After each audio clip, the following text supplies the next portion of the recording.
Muri yeZimbabwe aiwa nhema dzaJob Sikhala dzazobuda pachena.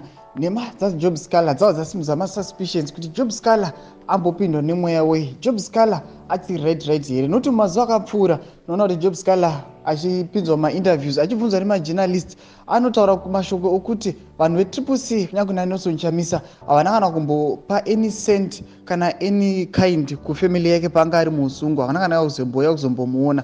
Saka unoona kuti muzuva ranhasi aiwa nhema dzose dzinoexposiwa zvobuda pachena kuti aiwa Job Sikhala mashoko akataura aya mashoko enhema. Muri yeZimbabwe ndokurudzira kuti wasubscribe wolike wotina on the bell icon. Tinombotsvana maupdates anokupa pano paZim News Live.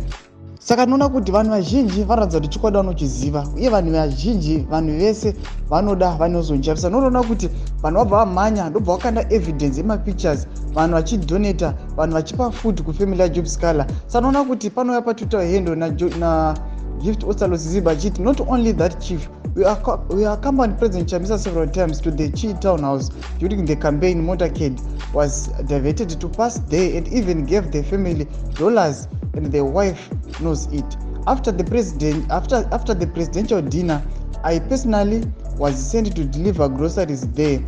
Our diaspora teams communicated and supported the family with our knowledge, coordination and approval. Tona ma pictures ayo food nema groceries achienda kumba kwa Job Sikhala. Saka tona kuti vanhu vanoimachidza vachiti aiwa iwe Job Sikhala usapindwa nemweya wakadaro. Tona kuti kunyange pa Twitter handle panapa yaNelson Chamisa panonzi Nelson Chamisa wrote countless letters to ED trying to negotiate for his release, engaged diplomats around the world, denied numerous times to see him in prison, donated groceries to his family, and now he's out barking nonsense. Capens nomashoko ari kuyachiudza Job Sikhala inzi aiwa Job Sikhala apindwa nemweya usiwo achipubliciza zvinhu zvenhema, achitaura mashoko enhema nokuti vanhu veTCC vakamira naye. Kunyange nemukadzi wake ivo vanhu veTCC vatocomplaina, varotoclaima kuti mukadzi wake anozviziva.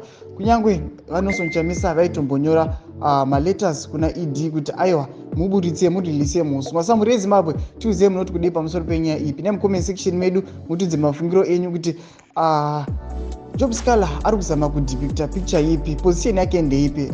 Musakangana kusubscribe, kulike, muchanotina on the bell icon. Tombochana maupdates anokupa pano paZim News Live.